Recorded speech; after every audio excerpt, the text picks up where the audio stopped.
2014-19 మధ్యలో ముఖ్యమంత్రి నారా చంద్రబాబు నాయుడు గారి ఆధ్వర్యంలో లోకేష్ గారు మంత్రిగా ఉన్నప్పుడు మహాత్మా గాంధీ గ్రామీణ ఉపాధి హామీ కింద దాదాపు 6,000 అంగన్వాడీ బిల్డింగ్లు నిర్మించుకున్నాం అధ్యక్ష.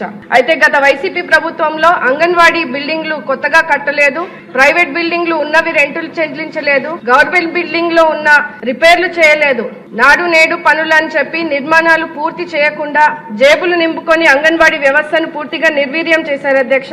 అందువలన అంగన్వాడీ సెంటర్లు అధ్వాన స్థితిలో ఉన్న విషయాన్ని మీ ముందుకు తీసుకొస్తున్నాం అధ్యక్ష. సింగనమల నియోజకవర్గంలో దాదాపు 22 అంగన్వాడీ సెంటర్ల భవనాలు గత ప్రభుత్వ హయాంలో నిర్మాణాలు అసంపూర్తిగా నిలిపేశారు అధ్యక్ష.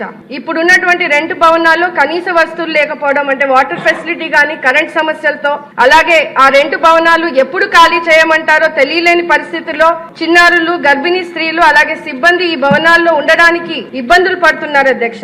అంగన్వాడీ సిబ్బందికి గౌరవప్రదమైన జీవితాన్ని ఇవ్వాలని జీతాలు పెంచింది కూడా మన ముఖ్యమంత్రి నారా చంద్రబాబు నాయుడు గారు అధ్యక్ష. అలాంటి వ్యవస్థని వైసీపీ ప్రభుత్వంలో పూర్తిగా నిర్వీర్యం చేసి రాజకీయ కార్యక్రమాలకు వాడుకున్నారు అధ్యక్ష. పేద కుటుంబాల నుంచి ఉన్నటువంటి అంగన్వాడీలకు ప్రభుత్వ పథకాలు కూడా తీసేశారు అధ్యక్ష. జీతాలు పెంచకుండా వారిని ఇబ్బంది పెట్టే పరిస్థితిని మనం చూసాం అధ్యక్ష.